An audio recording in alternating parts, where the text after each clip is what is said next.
Do you know what I like to do on Sundays? I like to look at some football cards. How you doing, everybody?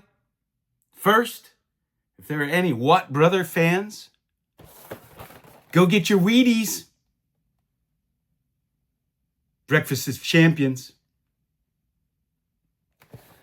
You get some healthy cereal and a collector's item.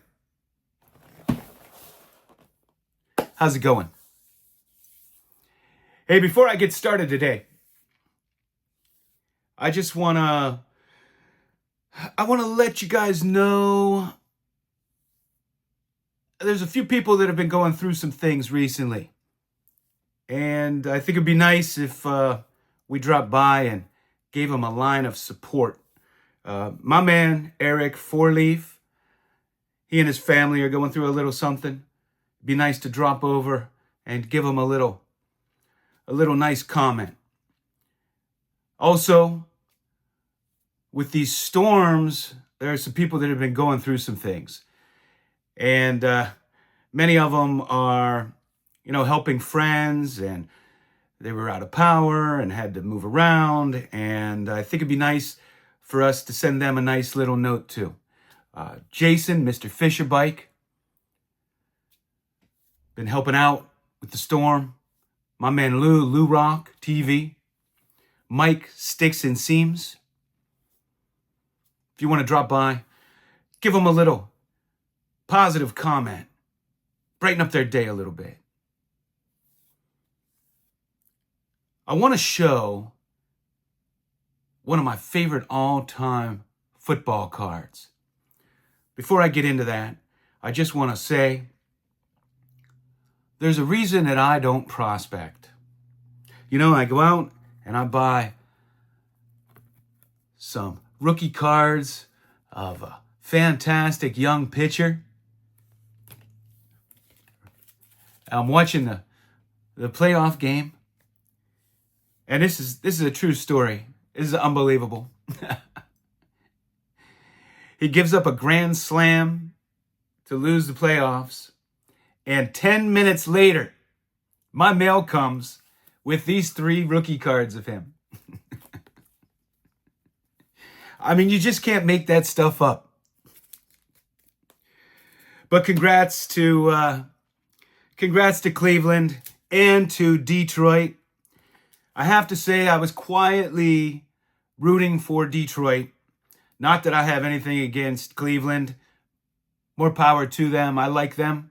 I just, in the modern world of sports, I like to see new teams win that haven't been there ever or for a very long time.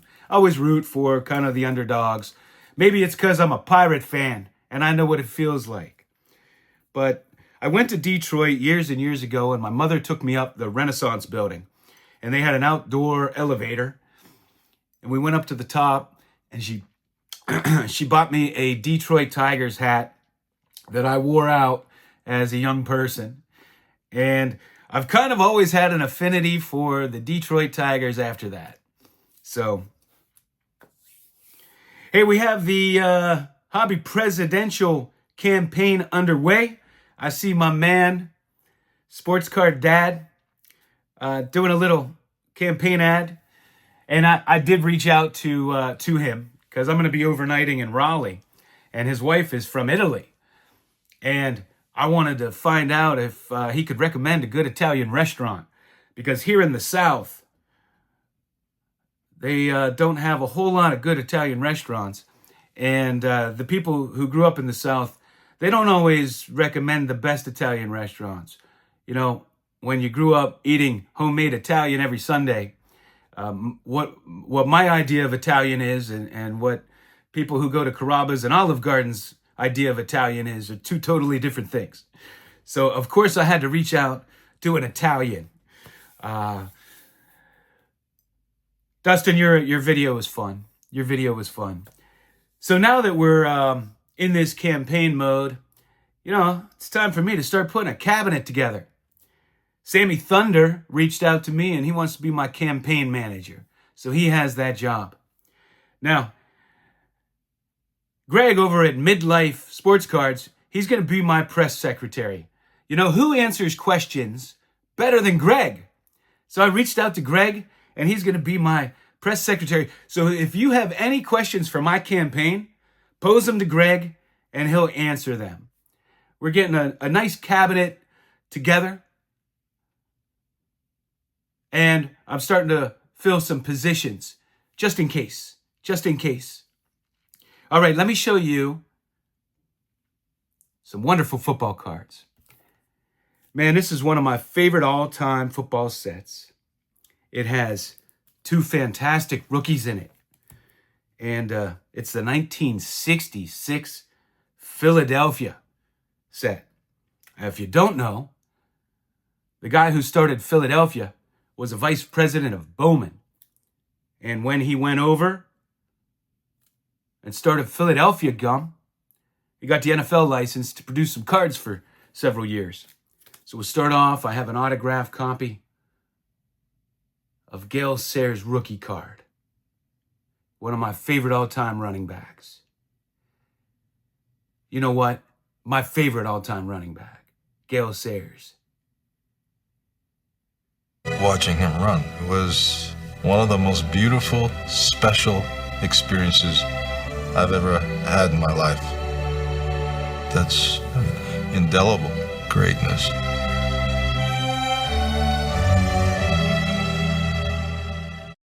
And maybe the best middle linebacker ever to play the game, Dick Butkus. You play the Bears, and I've heard it myself from different people, that they better get ready.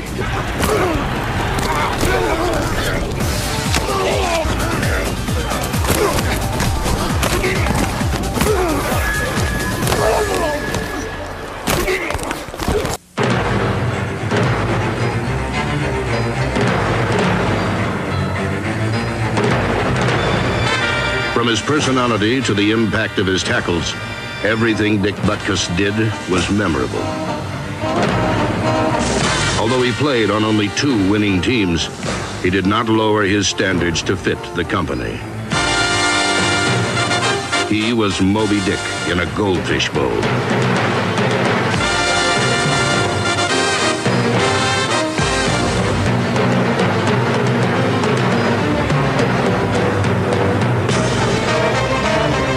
His 9-year career stands apart as the single most sustained work of devastation ever committed on a football field by anyone, anywhere, anytime. To talk about him is to drain the vocabulary of superlatives. Johnny Unitas. At one time, his 47 games in a row throwing a touchdown pass was considered to be as great as Joe DiMaggio's 56-game hitting streak. Bart Starr.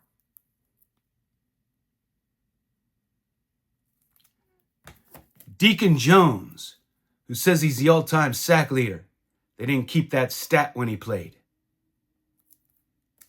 Alex Karras. Just a fabulous card. Jim Taylor. Mike Ditka. Ray Nitschke.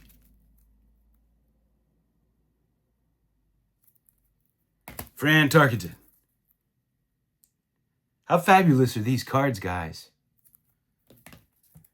Jim Parker. In my opinion, the greatest offensive lineman ever. Coach came up to me and told me that I like steak. I thought he was crazy. I said, hell yeah, I like steak. He said, see that man over there? That's Johnny Unitas. And if you protect him, we all eat. If you don't, nobody eats. Over his 11-year career, Jim Parker made a habit of gobbling up Hall of Fame defensive ends. One that comes to my mind to start with is Ernie Stalkner, the fearsome, foursome Doug Atkins. Parker neutralized him. He was a premier left tackle in the National Football League.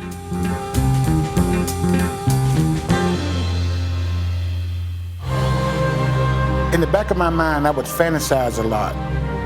Sometimes I would pretend I was a freight train running over a pedestrian. On pass blocking, I would pretend I was a mountain, and that the other guy, he had to get around this mountain, and it was impossible.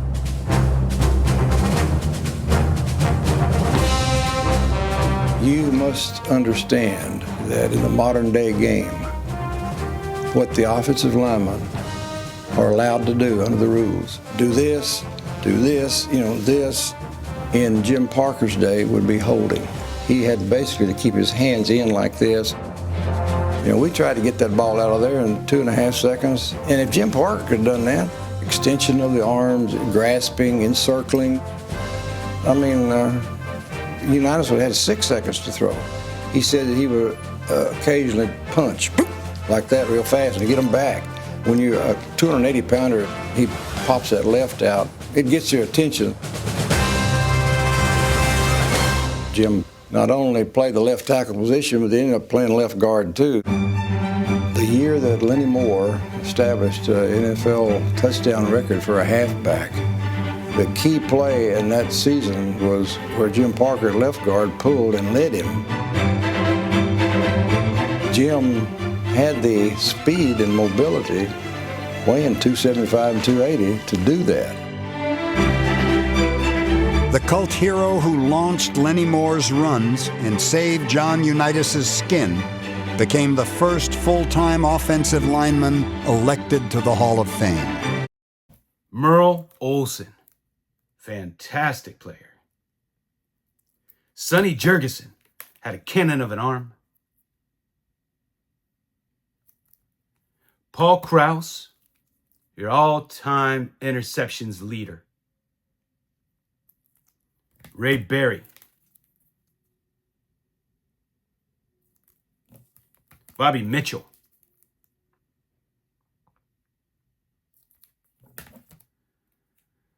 Carl Lockhart. He always has a special place for me because growing up, I had one Kellogg's football card, and it was him. Dick LeBeau. Not only was he a fabulous cornerback and playing with Night Train Lane, one of the greatest tandems in football history, but obviously a fantastic defensive coordinator. And I love this card, Lenny Moore. What a great running back he was.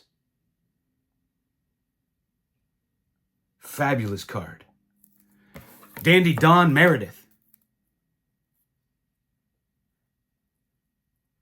Used to sing "Turn Out the Lights" on Monday Night Football when the game was over. Turn out the lights, the party's over. They say that all good things must end. Call it a night, the party's over. And tomorrow and next year starts the same old thing again. Pat Fisher.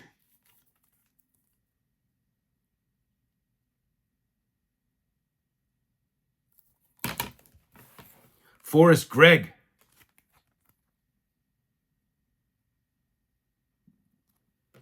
I have a couple Herb Adderleys. Great card. I love this card. This is Earl Morrall with his center. This is a great card. Another cool card is Roman Gabriel and Bass here. This is Roy Jefferson. He was a good receiver. Watch some film on him. My name is Roy Lee. They used to call me Sweet Pea. Straight out of Watson, Compton, baby. Roy was a big physical receiver. If he caught the ball, you better be ready to get on your horse because he could run with the ball too. He ran a post pattern on me and he got inside. And that wasn't good. One year he took the Baltimore Colts to the Super Bowl. Can't be a better feeling than winning that Super Bowl. John Mackey. I got this at a card shop outside of Baltimore when I was working up there. Willie Wood, Tommy McDonald,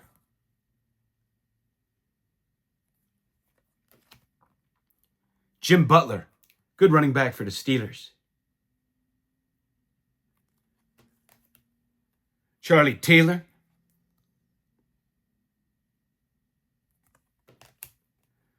Dick Hoke. He went to high school with my father, went to Penn State. And he was a long-time running back coach with the Steelers over many of those fabulous running backs we've had. Bob Brown.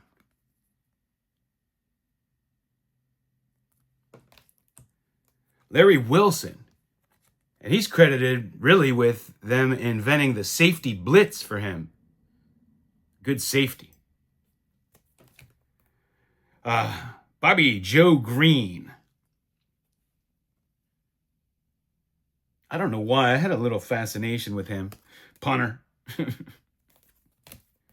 Bobby Walden. Of course, the punter for the great Steelers teams of the 70s. This guy was a kick returner. Walter Roberts. A really cool card. Clarence Childs. Tom Mack. And here is a play card they made, and this is Vince Lombardi.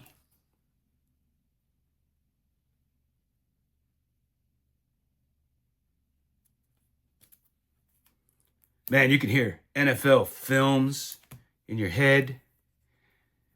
You know what? I don't think this is from 66. They made these a few years. I think I have this in the wrong group.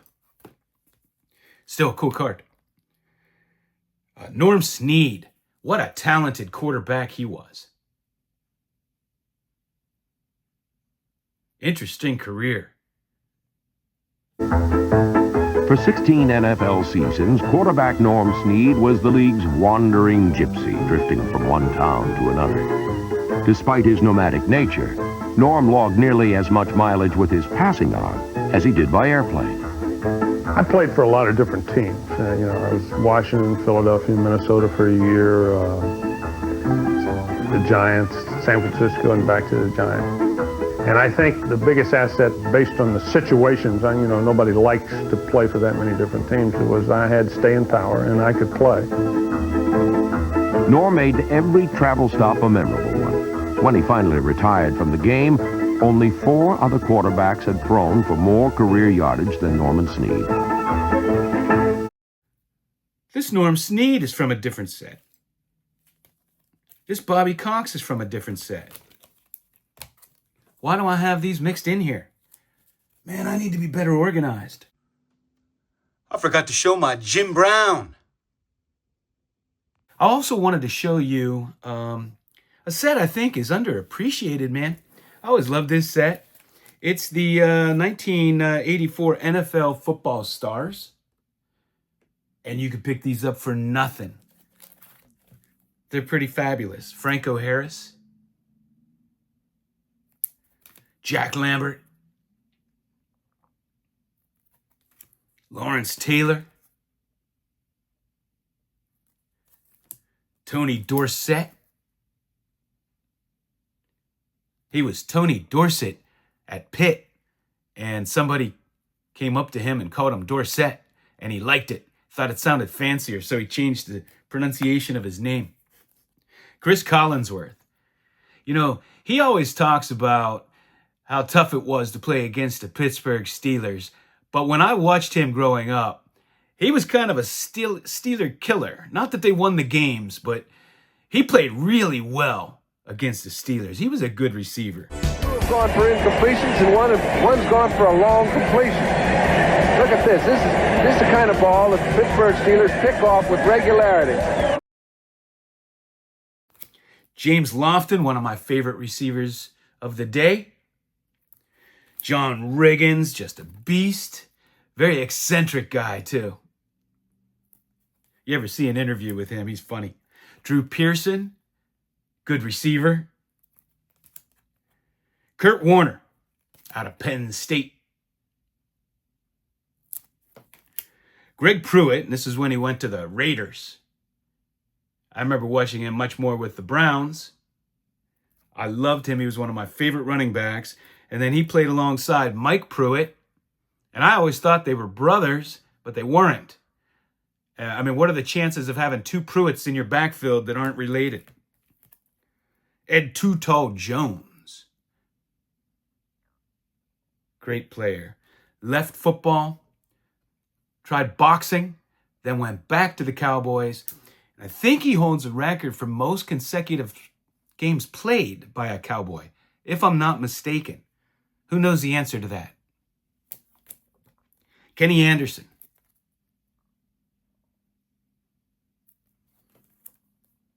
Danny White.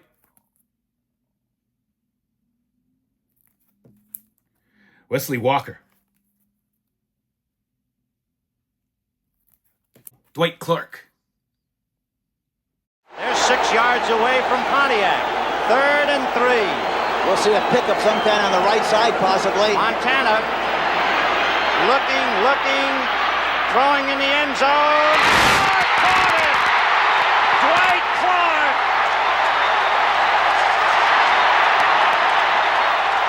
I'll just show you the backs again so you know what set I'm showing you. Fred Dean. Mark Gastineau.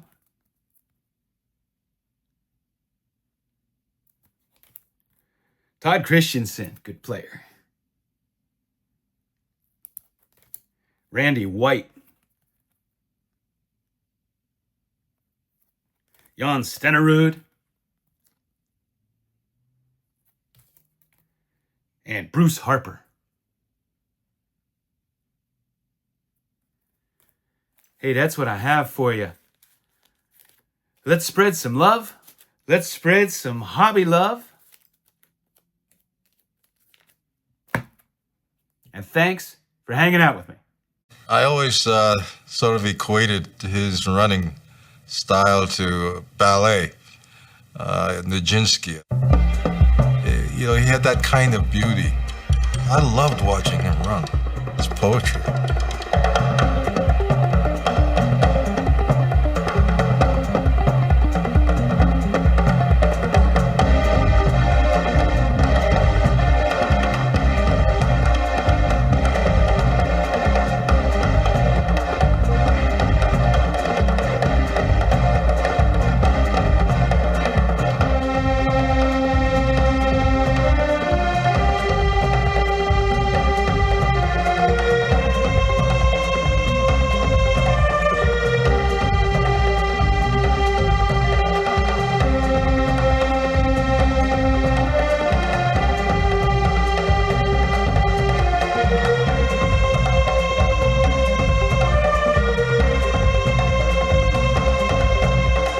Very elusive.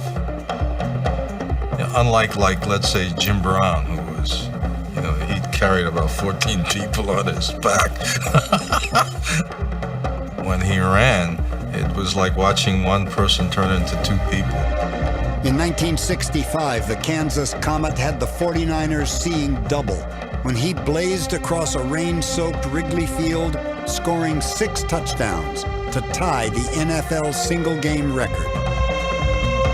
Give me 18 inches of daylight. That's all I need. I never went on a practice field and worked on faking left, going right, or turning around, that type of thing. Many times there'd be a fella coming from my blind side, and no way I could see him, but I could feel him. There's times that I would make a move, and I couldn't explain it, but you know, it's a God-given instinct to do things like that.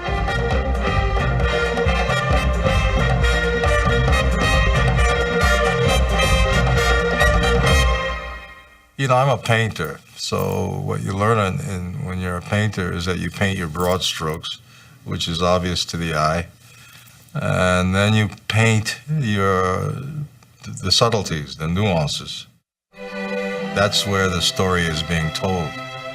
That's what draws people in. That's what makes people pay attention. Gale, he had a natural subtlety in the way he performed on a football field. You couldn't take your eyes off of him. You don't see that all the time. I mean, it's unusual. Brilliant but fleeting, Sayers' career lasted just 68 games.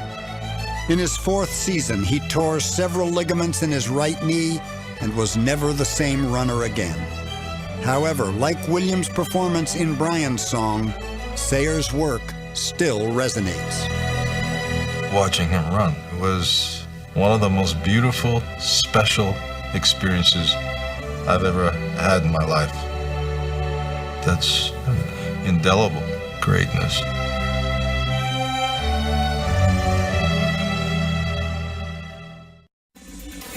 The number 4 rookie season of all time, Gale Sayers. I think Sayers' rookie year is the greatest rookie year of any player. The Bears took Gale Sayers in the 1965 draft, and the rest of the season was a cosmic event. His nickname coming out of college was the Kansas Comet. Sayers, the Kansas Comet, outflanks a pair of crack Packer backs as he sweeps into the end zone to put the Bears on the scoreboard. When you saw him run, yeah, it was like watching a comet streak across the heavens. Give me 18 inches of daylight. That's all I need. With my God-given talent, all I needed was a little crease over here. And Sayers gives Green Bay a fit. Just give me a hole there, I get there. Gale Sayers was just an unbelievable football player. It's galloping Gale Sayers to the rescue as the most exciting runner to explode on the NFL scene in years. When Gale Sayers burst onto the scene, I use that word burst. That's exactly what he did. He sent notice to the National Football League, I'm an impact player. The Rookie of the Year, Gale Sayers, 61 mercurial yards, give the lead to the Bears. Our number 4 rookie season included a record-tying 6-touchdown game. If we had a record book on the sidelines, I probably could have scored 9 touchdowns. The incandescent Sayers goes careening in the corner with another touchdown.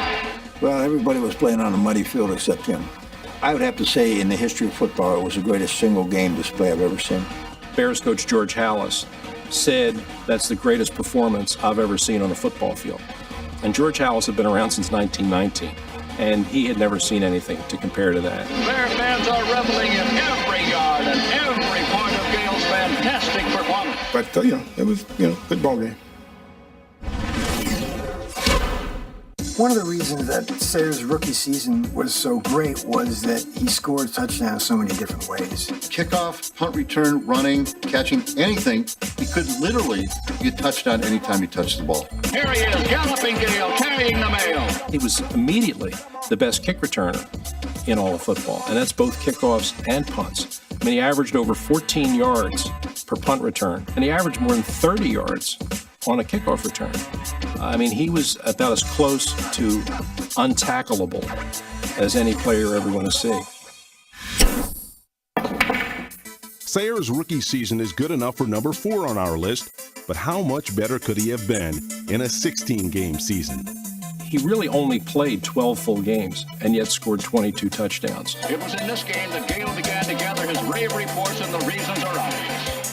He only touched the ball 232 times that season. So he was averaging a touchdown about every 10 times he touched the ball. Other guys who have broken the record over the years, all 350 to 400 touches in the season. It's amazing. If I had to pick what I think is the greatest rookie year in NFL history, it would be Sayers in Chicago.